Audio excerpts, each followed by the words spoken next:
This is what we're calling the Road Tripper. It's a 5x8, 5-foot high interior cargo trailer, weighs in at 1,600 pounds.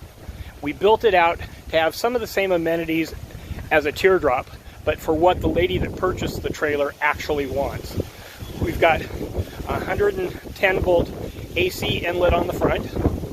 On the side is the water drain. We'll explain the water system once we look at the interior. As we come down the side, you'll see it's got the Jeep style fenders.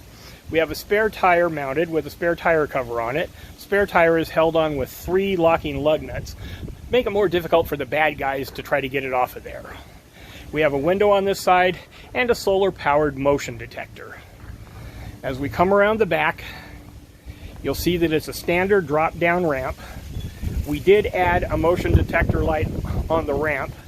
And the nice thing about these motion detector lights is that they have the ability to stay on constantly for up to 9 hours on a full charge.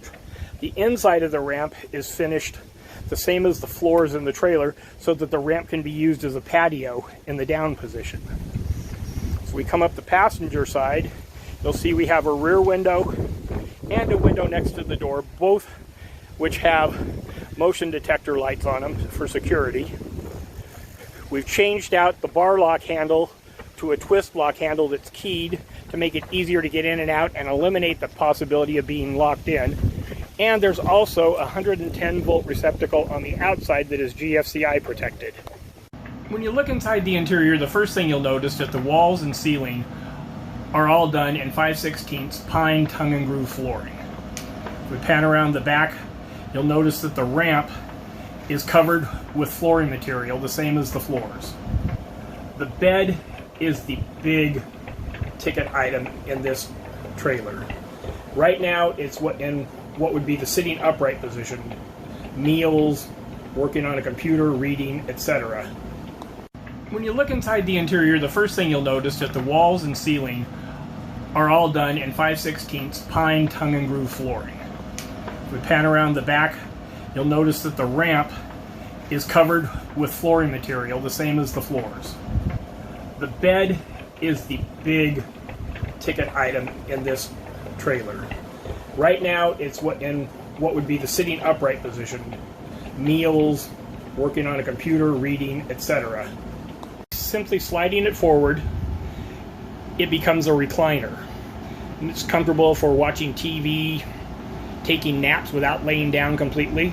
If you look over to the side, you'll see the barrel bolt, which slides into the hole on the side that locks it in place so it can't keep sliding. And when the bed is pulled all the way out flat, it's in the sleeping position. This will fit a residential size, full-size bed. To put the bed in the sitting position from the sleeping position, you simply pull the strap up, which pulls the center section up, and slide the seat back. An added benefit of this bed design is that the back side of the bed acts as a seat, which will face out the rear of the trailer when the ramp door is down. And the back section of that seat hinges up to give access to a huge storage area underneath the bed. Looking at the ceiling, we have 5 recessed lights in the ceiling, which in the dark makes this place pretty much as bright as daylight. Be ideal for reading, doing puzzles, all the things people do when they're inside a camper at night or on a rainy day. We created a pretty simple galley area. We have a countertop that a small microwave sits on. It houses a small RV sink with a hand pump for fresh water. The fresh water is contained in a 7-gallon jug in the cabinet underneath the sink. We have a 1.7 cubic foot refrigerator which runs off the solar panel or can run off of shore power. We have a 5,000 BTU air conditioner which on a 100-degree day turns this place into a meat locker. And we have a separate storage cabinet to the right. Looking in the cabinet under the sink, you'll see the 7-gallon freshwater jug, the drain line for the sink that runs outside the trailer. The refrigerator is plugged into a 110 volt receptacle, and the receptacle next to it runs off of the inverter so that the refrigerator can be powered from the solar panel. The microwave and the air conditioner can only run when connected to shore power or a generator. We don't have enough solar panel on the roof or enough battery storage to power either one of them off of solar.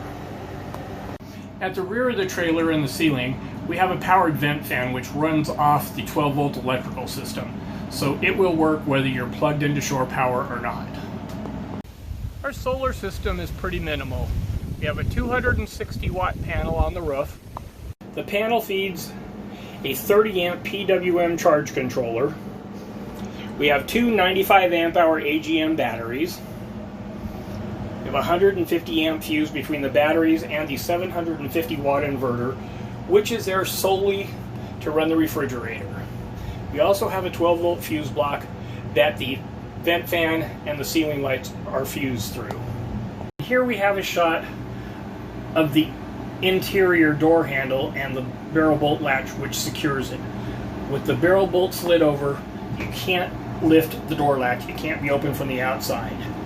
You simply slide the barrel latch back, twist the handle, and the door opens. You may have noticed that there's no cushions on the sofa bed. That's because the lady that owns the trailer wants to pick her own fabric and cover the cushions herself and make matching curtains for it. Kind of glamp it up, make it kind of girly. All in all, this was a pretty interesting build. It was fun. A little more difficult than working on a big trailer because at 5 foot tall I can't stand up and I'm not a petite guy. Fortunately, the lady that owns the trailer and her daughter are both petite little ladies and will have no problems moving around inside the trailer comfortably. I know it was a short video, but it's a small trailer. You've seen all there is to see. I hope you enjoyed it.